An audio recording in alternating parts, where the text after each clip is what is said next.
Kamakailan lamang napanood na naman natin itong si Ombudsman Remulla na ngayon ay iba naman ang target niya ngayon, si Congressman Leviste. At ang pinag-uusapan, yun daw kanyang pagbebenta ng kanyang prangkisa. May katotohanan ba yung sinasabi nito ni Ombudsman? Pag-usapan po natin yan. Ito po muli si Attorney Mike Operario. May mga bagay na kagulat-gulat dito sa sinasabi ni Remulla tungkol dito sa di umano ay ginawa ni Congressman Leviste. At parang sinasabi pa niya, kabata-bata pa ay nagbebenta na daw ng prangkisa. Yan daw ba ay maka-Pilipino? Mga linyadang common na nating nadidinig ngayon sa mga tagapagtanggol ng administrasyon na ito.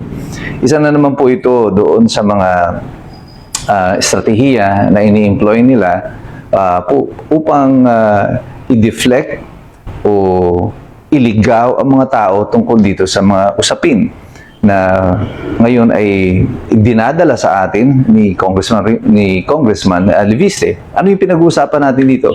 Yun pong Cabral Files.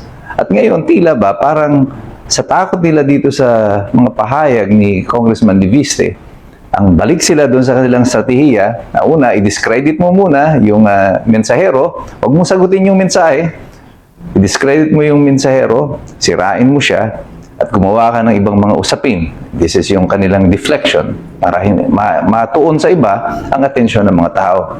Pero tungkol dito sa sinasabi ni Ombudsman Remulla, may katotohanan ba yung mga kanyang pahayag? Well, merong mga bagay na tunay na tayo ay mamamangha sa mga pinaggagawa nitong si Ombudsman Remulla. Unang-una, dahil siya ay ombudsman, ang sinasabi niya ay iimbestigahan na daw or iniimbestigahan na itong si Leviste.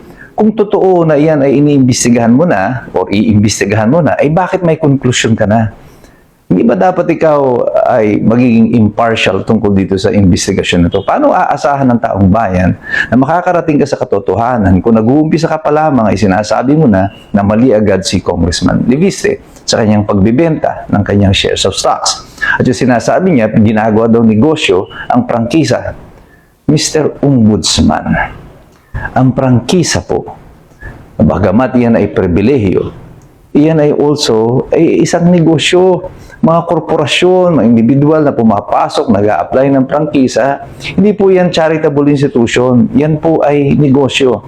Kaya ka po nag-apply ng prangkisa to operate utilities, ay para po yan maging negosyo, para may magbabayad.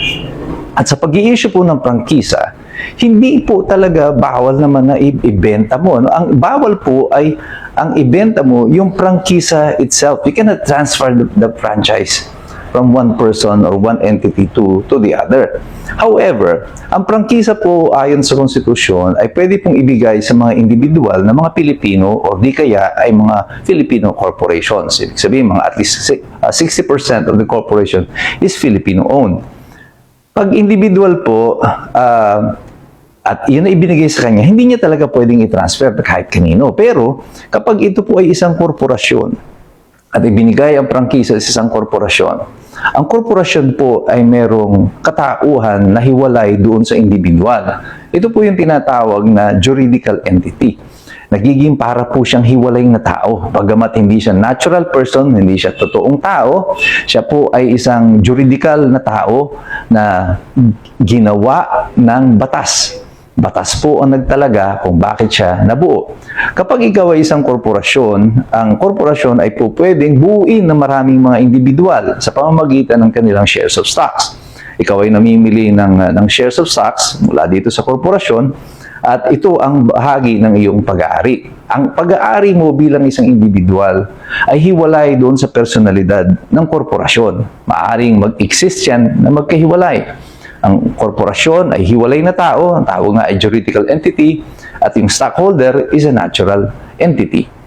Kapag ikaw ay nais mo nang ibenta yung shares of stocks mo, gaya ng ginawa ni Congressman Leviste, dahil nga siya ay na-elect na congressman at kailangan mag-divest siya ng kanyang mga business interests sa mga korporasyon or business organizations or di kaya ay mga gawain na kung saan ay magkakaroon ng partisipasyon ng pamahalaan na magko-conflict ang interest niya bilang isang mambabatas. At tama yung kanyang ginawa. Nag-divest po siya. At yan naman ang ginagawa ng lahat. Kahit yung mga kaibigan ni Ombudsman, ng mga negosyante, sina Zaldico, yan yung sinasabi nila, nag-divest sila pagkatapos nilang ma-elect, mahalal na mga kongresista. At pag nag-divest ka, yung shares of stocks na yan, ang ibinebenta mo, yung bahagi mo. So kahit na yung shares of stocks ni Leviste ay iba na ang nagmamay-ari, ang pangalan ng korporasyon ay mananatili, ang juridical personality o yung personalidad na legal ng korporasyon ay mananatili. Hindi po ito mabubura. Ang ibig sabihin nito, ang prangkisa ay mananatili doon sa pangalan ng korporasyon. Wala pong pagsasalin ng prangkisa na sinasabi ni Ombudsman. Hindi ko alam kung saan niya kinukuha yung kanyang mga konklusyon. Ang malinaw lang po dito sa mga pahayag nito ng Ombudsman, kinakabahan sila sa mga magiging pahayag o ginagawang pahayag na ni Congressman Leviste. Merong ninenervyos, merong mga natatakot. Kaya ito, ang gusto nila, i-deflect, itaboy, sirain ang mga mensahero upang makalimutan ng tao ang totoong mensahe. Even si Tito Soto ay dinadownplay niya ang importance ng Cabral Files. Sinasabi niya na parang wala naman daw siyang nakita masama doon sa Cabral Files. Hindi daw niya alam kung bakit masyadong maingay ang usapin tungkol dito. Well, kung totoo, now, there is nothing there, bakit hanggang ngayon hindi isinasa publiko ng DPWH ang laman ng Cabral Files? One thing is for sure, all of these things that are happening right now ay bahagi ng mga sunod-sunod at yung iskomo na estratehiya ng pamahalaan, ng administrasyon na ito, nagpapagtakpan ang anumang mga impormasyon na makasasama sa kanila.